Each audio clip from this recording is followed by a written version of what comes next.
que le pendant négatif de ce qu'on pourrait appeler la héroïfication. Et dans le monde de One Punch Man, à partir du moment où vous avez une volonté forte d'être quelqu'un, vous allez passer par une mutation positive ou négative en fonction de vos sentiments. Si c'est des sentiments négatifs comme le mépris, la haine, la colère, la honte, la tristesse, le dégoût, la monstrification sera effectivement l'élément clé de la métamorphose. Et au contraire, si les sentiments sont plutôt positifs, qu'il s'agisse de la volonté de bien faire, du courage, de l'empathie, de l'envie de sauver le plus grand monde possible, il y aura un phénomène inverse à celui de la monstrification, mais tout aussi important, l'héroïfication, et qui permet de découper la force, l'esprit de tout un chacun. Donc c'est très intéressant de voir One et Murata nous expliquer davantage les mécaniques de ces métamorphoses, la manière qu'elles ont de façonner les différentes échelles de pouvoir dans le lore de One Punch Man. Pour revenir à Sweet Mask, eh bien c'est un focus très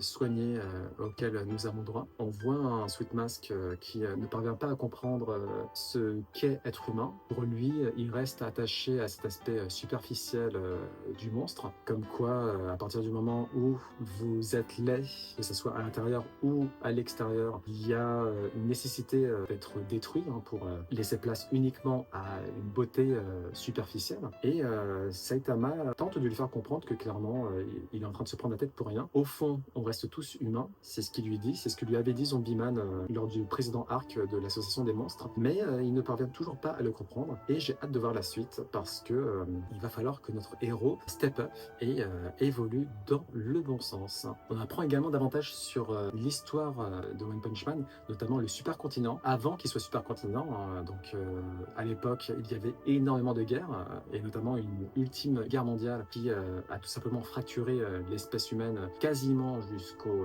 gouffre, jusqu'au précipice, et voilà, des cataclysmes nucléaires qui ont brisé l'écosystème et qui ont contraint l'être humain à s'unifier sous une même bannière, une seule société, un seul drapeau, une seule langue universelle, sous crainte d'être éradiqué, tout simplement. C'est à partir de là, à partir de ces multiples cataclysmes, que la monstrification, que les monstres ont commencé à faire leur apparition, mais aussi, bien sûr, les héros, les super-héros. J'aime beaucoup cette construction de l'univers de One Punch Man, où, au-delà de la satire du genre de super-héros, on se retrouve à aller au plus profond des psychés des personnages, mais aussi du world building qui prend place dans One Punch Man. C'est pour ça que c'est mon manga préféré, parce qu'en dehors du dessin sublime de Yusuke Murata, eh bien l'écriture est tout simplement impeccable. Il y a énormément de thématiques qui sont esquissées, qui sont approfondies. L'équilibre est très souvent au rendez-vous. Il me tarde de voir la suite de cet arc Sweet Mask.